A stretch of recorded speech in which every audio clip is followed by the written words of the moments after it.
Hi, I'm Matthew Parker, the champion of print. Can you do me a favour today? Can you go to your website, check it out and see if there's a picture of a printing press on there? And if there is, please go to your website designer now or get into your content management system and get rid of that picture of a press. So many companies in the printing industry use their websites in the wrong way and they don't use them to get good results. And one of the issues is that often we see the website as a brochure or a catalogue and we make it all about print. And at that point, we immediately lose the interest of our prospects and customers. So here's 3 things that I think are really wrong with so many websites in the printing industry. The first is they're all about print. How many of you have got customers who actually know that much about print, who actually care that much about print? Sure, you've got some great presses there and they produce marvellous results for your customers. But you know what? Your customers don't care what you use to create their print. You can use a potato if you want, as long as it gets the right results. So if you talk all about print, you're immediately alienating so many people who may visit your website. Secondly, you make it really hard for customers to communicate with you on your website. If you use your website correctly, you can get a lot of traffic coming through your website.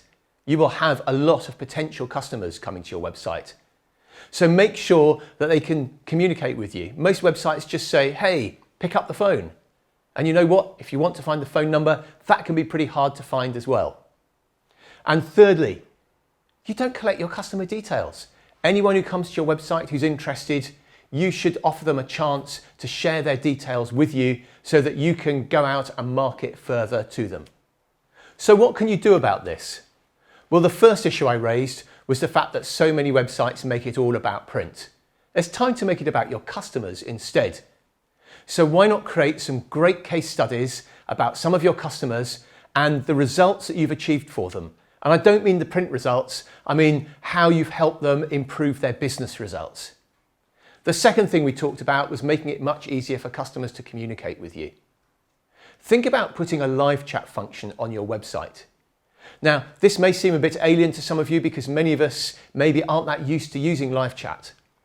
But you know what? There's a younger generation of buyers who are coming out who don't want to pick up the phone.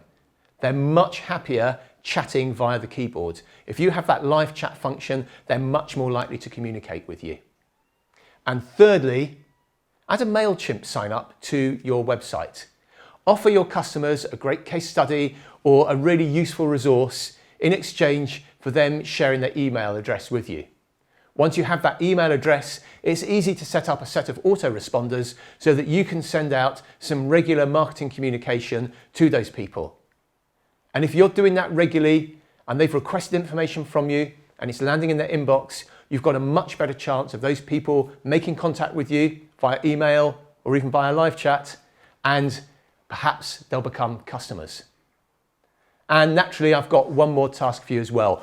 Go through your website and get rid of all those pictures of presses. Please?